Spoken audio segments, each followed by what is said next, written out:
ఈరోజు ఈ మంత్రులు చర్చకు రమ్మని చెప్పి పిలిచి పిరికి పందల్లాగా పారిపోయి మరి మేమేమో అమరవీరుల స్తూపం దగ్గర ఉన్నాం, సిఎల్పి ఆఫీసులో ఉన్నామని వాళ్ళు చెప్పుకుంటూ మా వాళ్ళని పోలీసు వాళ్లతోనే అరెస్టు చేయించడం.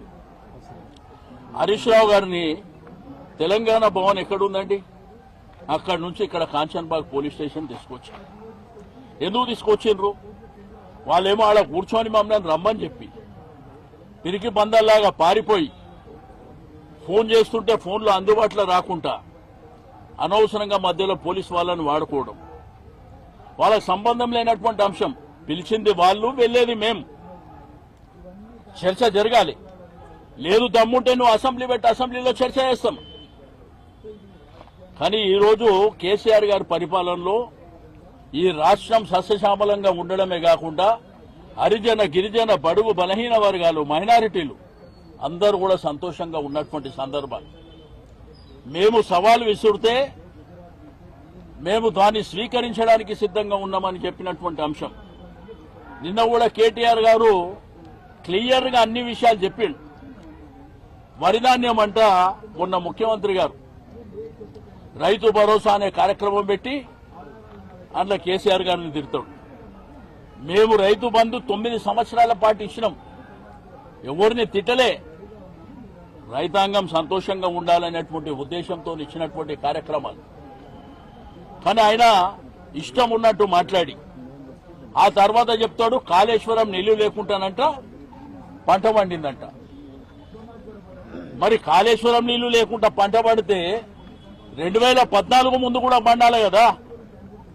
ఆంధ్రప్రదేశ్ రాష్ట్రం ఉన్నప్పుడు కూడా మరి వరిధాన్యం అనేది దేశంలో నంబర్ 1 గా ఉండాలి కదా. ఈ కాకి లెక్కలు చెప్పుడు.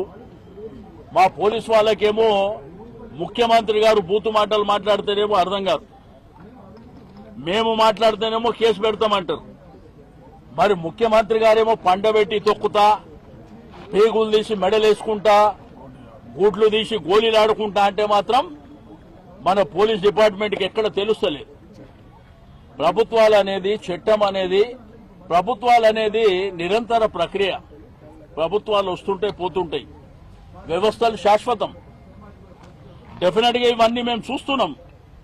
మీ 2.5 సంవత్సరాలలో 4 లక్షల కోట్ల రూపాయలు మీరు అప్పు చేసింది. ఏం అద్భుతాలు చేసిరో చెప్పండి. మిషన్ కాకతీయం ఏం చేసినాం? గురుకుల పాఠశాలలు కట్టినాం, మెడికల్ కాలేజీలు కట్టినాం, కలెక్టరేట్లు కట్టినాం. మరి గ్రామాలన్నీ అద్భుతంగా చేసినాం. మరి మీరు 4 లక్షల కోట్లతోని ఎక్కడ ఏం డెవలప్మెంట్ కార్యక్రమాలు చేసిర్రు, ఏం వెల్ఫేర్ కార్యక్రమాలు చేసిర్రో చెప్పండి. మీకు మంత్రులకు పొత్తున ఉండదు, ముఖ్యమంత్రికి మంత్రులకు కోఆర్డినేషన్ ఉండదు. వాళ్ళు ఇష్టం ఉన్నట్టు మాట్లాడి ఈరోజు నేను మీడియా మిత్రుల ద్వారా వాళ్ళని క్లియర్గా అడుగుతున్నా, అసలు ఛాలెంజ్ ఎవరు విసిలేరు? అమరవీరుల స్తూపం దగ్గరికి రమ్మన్నది ఎవరు?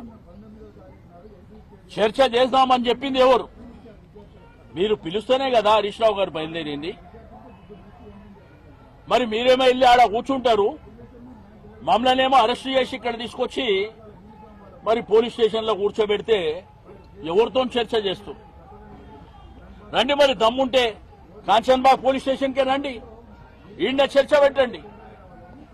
కానీ ఈ విధమైనటువంటి దుర్మార్గమైనటువంటి పరిపాలన మా దగ్గర, రాజ్యం మా చేతిలో ఉన్నది, పోలీసులను ఇష్టం ఉన్నట్టు మేము వాడుకుంటాం, ఎవరిని మడితే వాళ్ళని కేసులు పెడతాం, అరెస్టులు చేస్తాం, జైలుకు పంపిస్తామంటే ఇదేమి శాశ్వతం కాదు. ప్రజాస్వామ్యం అనేది ఒకటి ఉంది. ప్రజాస్వామ్య పద్ధతిలో మీరు విసినటువంటి ఛాలెంజ్కు మేము సిద్ధంగా ఉన్నాం. మేమేం అప్పు చేసినాం, ఏమి ఈ రాష్ట్రంలో అభివృద్ధి చేసినాం, వెల్ఫేర్ చేసినామో మేము చర్చించడానికి సిద్ధంగా ఉన్నాం. మీరు చేసింది కదా దానికి. రెండోది, మా ఆర్ఎస్ ప్రవీణ్ కుమార్ గారు, ఆయన ఒక ఐపీఎస్ ఆఫీసర్, ఆయన ఎస్పీగా పనిచేసినటువంటి వ్యక్తి. ఆయనకేందంటే ఆయనకున్న బుల్లెట్ ప్రూఫ్ వెహికల్ తీసేసారు, ఆయన సెక్యూరిటీ తీసేసారు. ఈ మధ్యలో ఎక్కువ మాట్లాడుతుండని చెప్పి ఈ రోజు ఈ గురుకుల పాఠశాలల అవినీతి గురించి మాట్లాడుతుండని చెప్పి ఇప్పుడే 10 నిమిషాల ముందు వాళ్ళ భార్య మార్కెటింగ్ డిపార్ట్మెంట్లో పనిచేస్తుంది. ఆమెకి ఇంకొక సంవత్సరం ఉంది. ఆమెను వెంటనే ఇప్పుడు ట్రాన్స్ఫర్ చేశారు. లూప్ లైన్ లో కోఆపరేటివ్ డిపార్ట్మెంట్ కి ఇప్పుడే 10 నిమిషాల ముందు మరి ఆమెను ట్రాన్స్ఫర్ చేశారు. ఇప్పుడే మరి ప్రవీణ్ కుమార్ గారికి ఫోన్ వచ్చింది. ఏంది ఇక్కడ నడుస్తుంది తుగ్లక్ పరిపాలన? ఒక సర్కస్ కంపెనీ పెట్టి ఈ సర్కస్ లో మీ డ్రామాలేంది, మీ వేషాలేంది తప్పకుండా మీరు చూస్తారు. రాబోయే 2.5 సంవత్సరాలలో ఈ రాష్ట్రంలో ఉన్నటువంటి రైతాంగం, ప్రజానీకం, నిరుద్యోగులైనటువంటి యువకులు గాని, మహిళలు గాని, ప్రజలు గాని అందరూ మీకు శర్మగీతం పాడే రోజులు దగ్గరకు వచ్చినాయి. మేము వాళ్ళలాగా బూతులు మాట్లాడవలసినటువంటి అవసరం లేదు. మేము ప్రజాస్వామ్య పద్ధతిలో, ప్రజాస్వామ్య ప్రక్రియలోనే ఇవన్నీ అంశాలని మా ప్రభుత్వం ఏం చేసింది, మీరేం చేస్తారు. కానీ ఈరోజు విచిత్రమైనటువంటిది జరుగుతుంది రాష్ట్రం లోపల. ఇన్వైట్ చేసి అరెస్ట్ చేసి ఇడబెట్టడం ఏందండి? ఇన్వైట్ చేసినటువంటి మంత్రులు మాట్లాడుతుంది అక్కడ మమ్మల్ని రమ్మని చెప్పింది. మీరు ఏకంగా పోలీస్ స్టేషన్ పార్టీ ఆఫీస్ నుంచి బలవంతంగా తీసుకొచ్చి ఇక్కడ కూర్చోబెట్టి మరి ఏ డ్రామాలు ఇదంతా మీరు చేస్తుంది. కాబట్టి ఈ రాష్ట్రంలో నడుస్తుంది ప్రభుత్వం కాదు, సర్కస్ కంపెనీ మాత్రమే. డెఫినెట్ గా రాబో కాలంలో చూస్తారు.